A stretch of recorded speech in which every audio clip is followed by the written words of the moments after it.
आजकल हर तरफ generative AI की ही बात हो रही है और विज्ञापन की दुनिया तो इससे पूरी तरह बदल रही है। जिस तरह से कंटेंट बनता है, जिस तरह से कस्टमर से जुड़ा जाता है, सब कुछ। लेकिन इस जबरदस्त टेक्नोलॉजी के साथ कुछ बहुत बड़े कानूनी सवाल भी खड़े हो गए हैं। तो चलिए आज इसी की पड़ताल करते हैं। जरा सोचिए, बस एक तस्वीर, मान लीजिए किसी प्रोडक्ट की, उसे अपलोड किया गया और कुछ ही सेकंड्स में एआई ने उसे 5 अलग-अलग एनिमेटेड विज्ञापनों में बदल दिया। ये कोई भविष्य की बात नहीं है, ये गूगल का एक नया फीचर है जो आज की हकीकत है। तो यहीं पर एक बहुत बड़ा सवाल उठता है, क्या ये टेक्नोलॉजी विज्ञापन बनाने वालों के लिए वाकई एक गेम चेंजर है जो उन्हें कम से कम लागत में कमाल का कंटेंट बनाने की ताकत देती है, या फिर ये एक छिपा हुआ कानूनी जाल है जिसमें कॉपीराइट और जिम्मेदारी जैसे कई पेच फंसे हुए हैं? ठीक है, तो सबसे पहले इसकी कमाल की ताकत को देखते हैं। आइए समझते हैं कि कैसे एआई विज्ञापन की दुनिया में एक नए क्रिएटिव डायरेक्टर का रोल निभा रहा है। गूगल का ये पीमैक्स फीचर देखिए काम करने में बहुत ही सिंपल है। बस एक तस्वीर देनी होती है, एआई उससे और बेहतर बनाता है और फिर हर बेहतर वर्जन से कुछ एनिमेटेड क्लिप्स तैयार कर देता है और फिर अपने कैंपेन के लिए उनमें से कोई 5 चुन सकते हैं। मतलब छोटे से छोटा बिजनेस भी इसका फायदा उठा सकता है। और इस स्लाइड की सबसे दिलचस्प बात, इन एनिमेटेड विज्ञापनों को बनाने का एक्स्ट्रा खर्च 0 है। जी हाँ, बिल्कुल 0, बिना किसी अलग प्रोडक्शन बजट के। ये उन एडवर्टाइजर्स के लिए बहुत बहुत बड़ी बात है जिनके पास वीडियो बनाने के लिए लिमिटेड रिसोर्स होते हैं। पर रुकिए, बात सिर्फ एनिमेशन तक ही खत्म नहीं होती। जेनरेटिव एआई की जो क्रिएटिव पावर है वो इससे कहीं ज्यादा है। मिसाल के तौर पर चैट जीपीटी जैसे टूल्स को ही ले लीजिए। ये सेकंड्स के अंदर विज्ञापनों के लिए शानदार कॉपी, ब्लॉग पोस्ट या फिर वीडियो स्क्रिप्ट्स लिख सकते हैं। मतलब घंटों का काम मिनटों में। और अब विजुअल्स की बात करते हैं। मिडजर्नी या अडोबे फायरफ्लाई जैसे प्लेटफॉर्म तो बस कुछ टेक्स्ट कमांड से कमाल की तस्वीरें और आर्टवर्क बना सकते हैं। बस बताने की देर है कि क्या चाहिए और एआई उसे हाजिर कर देगा। ये टेक्नोलॉजी तो गेम्स और इंटरैक्टिव अनुभवों में भी क्रांति ला रही है। अब एआई ऐसे डायलॉग्स बना सकता है जो पहले से लिखे नहीं होते, जिससे हर प्लेयर के लिए एक्सपीरियंस एकदम यूनिक और डायनामिक बन जाता है। तो हमने इसकी जबरदस्त क्षमताएं तो देख लीं, लेकिन अब बात करते हैं खेल के नियमों की, क्योंकि हर पावरफुल टेक्नोलॉजी के साथ कुछ बहुत ही सीरियस कानूनी हकीकतें भी जुड़ी होती हैं। और यहाँ सबसे अहम नियम ये है, चाहे कंटेंट एआई ने बनाया हो या किसी इंसान ने, कानूनी तौर पर जिम्मेदारी हमेशा और हमेशा एडवर्टाइजर की ही होती है।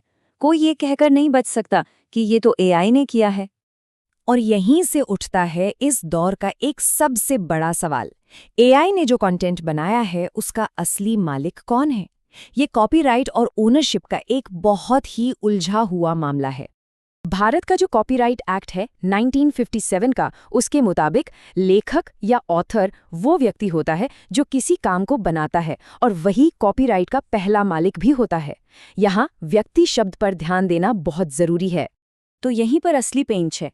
देखिए, एक इंसान कानूनी तौर पर एक व्यक्ति है और वो कॉपीराइट का मालिक हो सकता है, लेकिन एक एआई टूल कानून की नज़रों में कोई व्यक्ति नहीं है। इसका सीधा मतलब ये है कि वो खुद से बनाई गई किसी भी चीज़ का लेखक या मालिक नहीं हो सकता। हालांकि कानून अभी भी इस पर अपनी समझ बना रहा है। 2020 में एक बड़ा ही दिलचस्प केस हुआ था, जब इंडियन कॉपीराइट ऑफिस ने राघव नाम के एक एआई टूल को एक इंसान के साथ एक डिजिटल इमेज का को-ऑथर मान लिया था। इससे पता चलता है कि चीज़ें कितनी उलझी हुई हैं। तो एक एडवर्टाइजर इस कानूनी भूल-भुलैया से कैसे निकले? चलिए अब उन खास जोखिमों को समझते हैं जो एआई से बने कंटेंट के इस्तेमाल से पैदा होते हैं। इस तस्वीर को देखिए। इसे एक एआई को ये कमांड देकर बनवाया गया था कि वैन गॉग की मशहूर पेंटिंग स्टारी नाइट के स्टाइल में गेटवे ऑफ इंडिया की एक पेंटिंग बनाए। ये देखने में तो कमाल की है, लेकिन यहीं से कानूनी सिरदर्द शुरू होता है।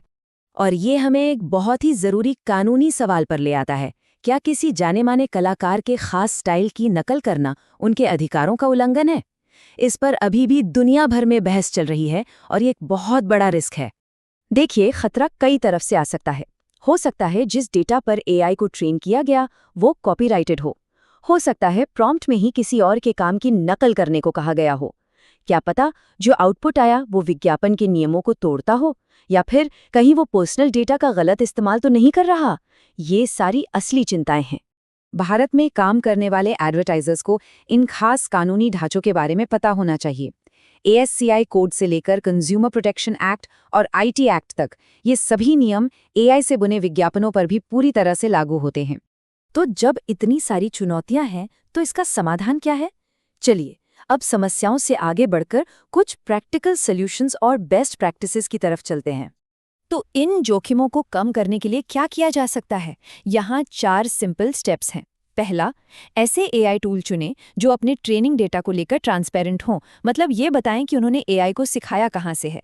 दूसरा, और ये सबसे ज़रूरी है, AI के हर आउटपुट को किसी इंसान से ज़रूर चेक करवाएं ताकि हर चीज़ सही और नियमों के मुताबिक हो। तीसरा, अपने प्रॉम्प्ट्स को ओरिजिनल रखें और किसी की नकल करने से बचें। और चौथा, जहां भी ज़रूरी लगे ये ज़रूर बताएं कि कंटेंट बनाने में AI का इस्तेमाल हुआ है। आखिर में बात पूरी तरह से संतुलन की है। इस कमाल की नई टेक्नोलॉजी को अपनाना है, लेकिन साथ ही साथ कंज्यूमर के भरोसे और उनकी सुरक्षा को भी बनाए रखना है। इनोवेशन और जिम्मेदारी दोनों को साथ लेकर चलना होगा। और अंत में सोचने के लिए बस एक सवाल, जब भी अगला कैंपेन बनाने के लिए AI का इस्तेमाल हो तो ये जरूर पूछना चाहिए, जो बन रहा है वो सच में नया और इनोवेटिव है या फिर अनजाने में किसी और के अधिकारों को तो नहीं कुचल रहा? क्योंकि सही चुनाव ही किसी भी ब्रांड के भविष्य को तय करेगा।